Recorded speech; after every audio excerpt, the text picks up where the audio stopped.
จะบ่าวจะเท้า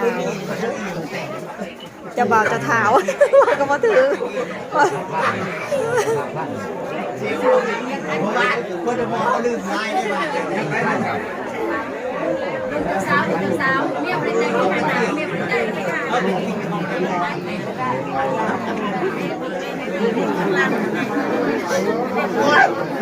จะเอาแกะไป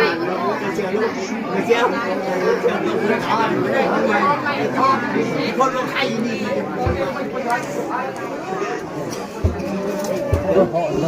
นั่งดินั่งดิ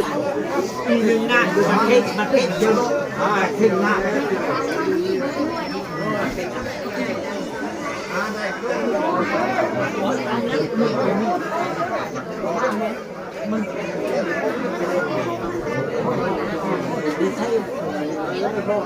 จะดูค่อยจะดู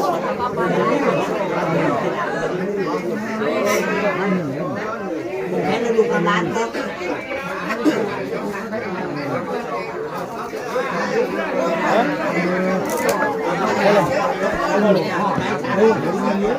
นี่ตัวนี้ก็ได้เอาเลยเนี่ย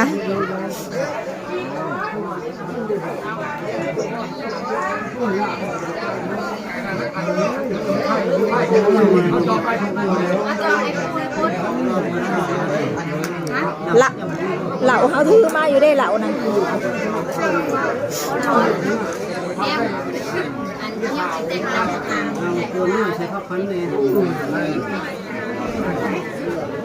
อย่าตูนอย่าชูนมือแม่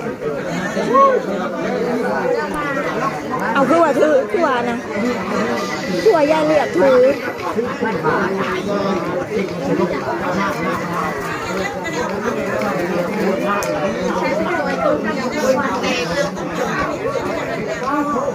อย่าเห็ดแก้ออกเสือทั้งห่อนะ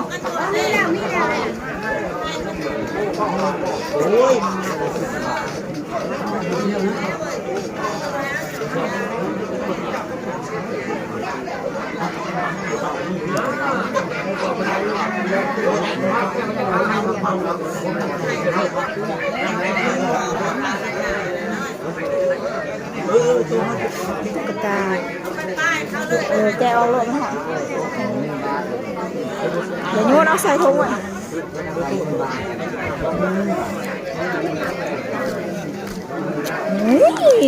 บอกว่าอย่าโยน30,000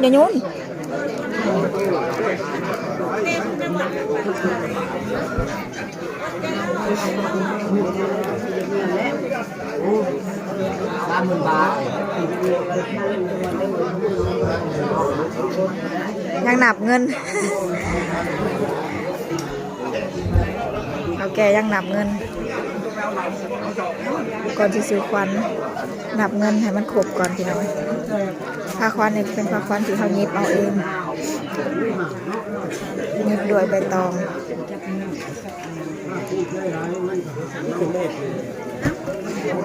พ้นมันนอนอยู่น้ำไม้เถาเด้อยู่น้ำไม้เถา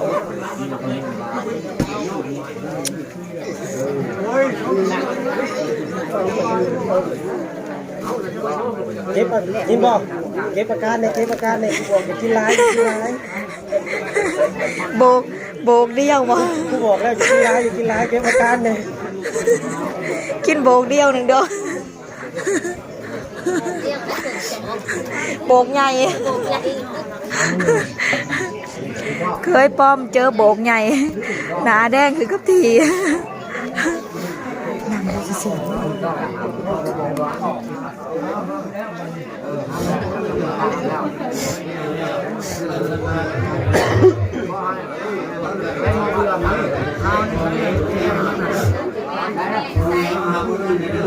มาแจก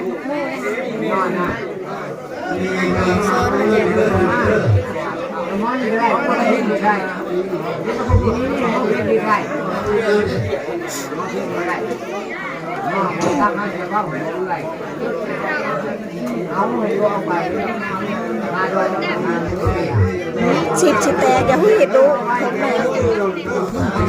ตั้งอยู่ดิ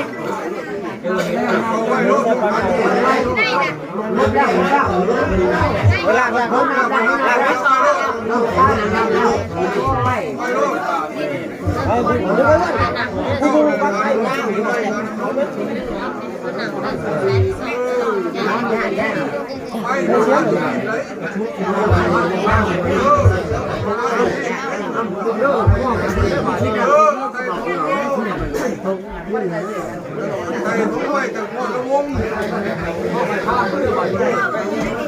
โอ้ย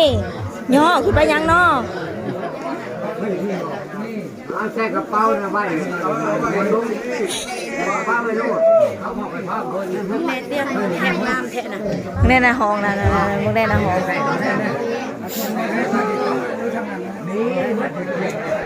จะเช้า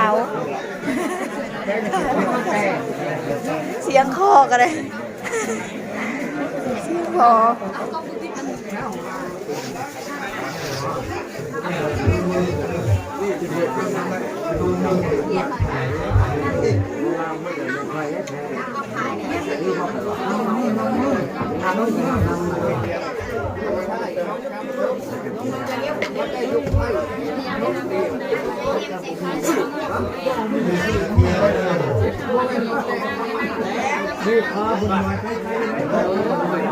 อย่าติ้งอย่าติ้ง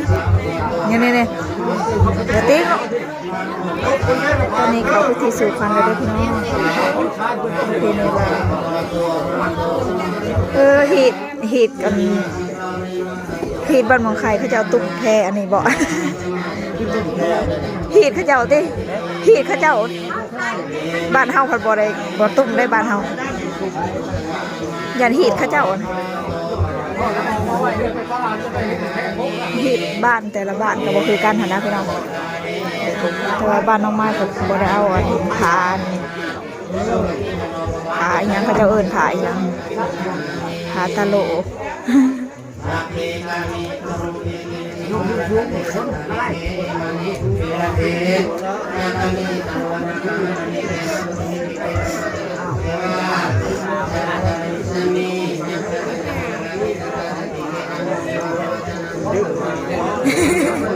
ไปอยู่จะสื่อปอ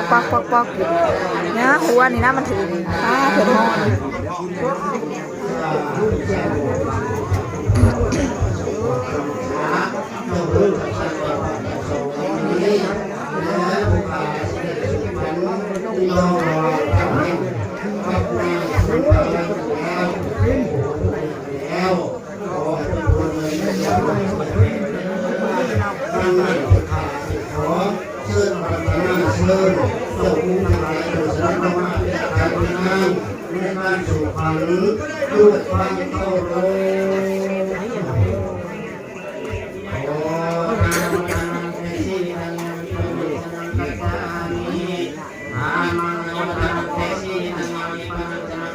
ยับลง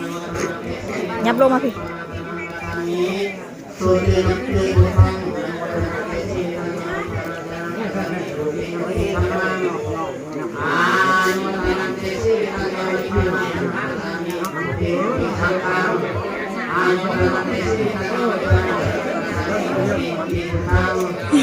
นกไม่โมนี่เนาะนกไม่โมนี่ครับเห็นป่ะนกไม่โมนี่ โบ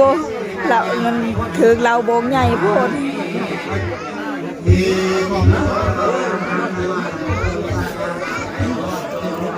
อย่าติ้ง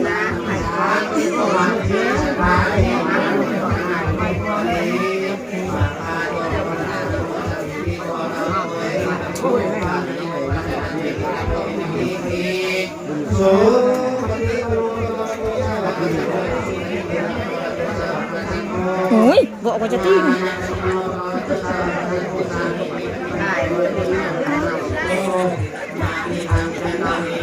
ครับจุ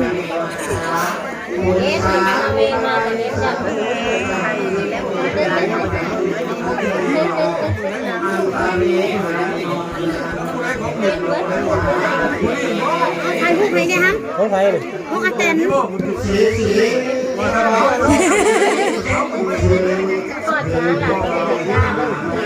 ถ่ายไล่สดนั่นฮะ ไหลสด เฮ้ยแค่เว้นแค่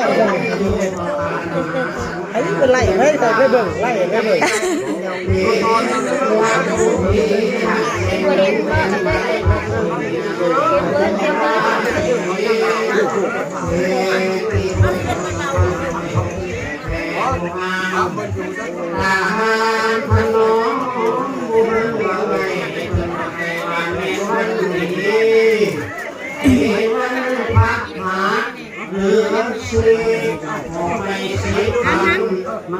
ถ่ายวิดีโอนะ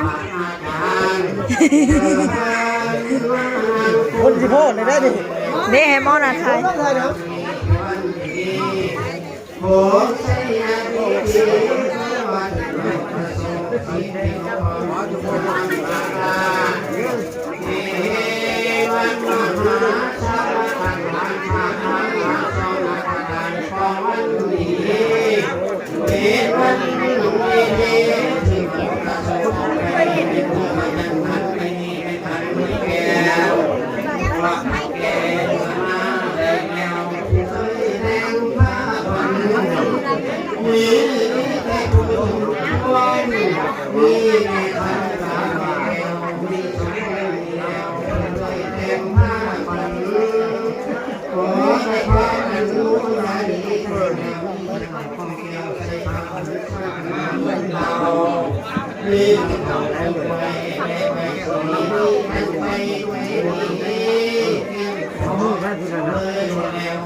สาธุ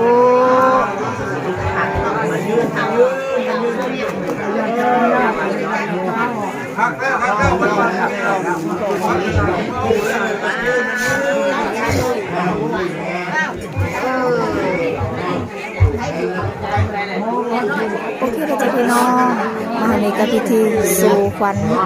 กินดอนประเพณีลาวกะมาฮอนนี่กะสู่ขวัญเป็นที่เรียบร้อยแล้วมีแต่ผูกคอผูกแขนแล้วกะ ปั้นขึ้นแขนมาเลย เป็นอันเซ็ตซิดพี่น้องสมบัติสมมาปู่ย่าแล้วก็เป็นวันแล้วในงานนี้พี่น้องมาคนนี้ก็ต้องมาขอจบคลิปไว้สักก่อนเด้อพี่น้องเด้อฝากกดไลค์กดแชร์กดติดตามส่งน้องใหม่เอาไปเสียเพื่อเป็นกำลังใจทางคลิปต่อไปนำไปเด้อจ้าสบายดีเด้อ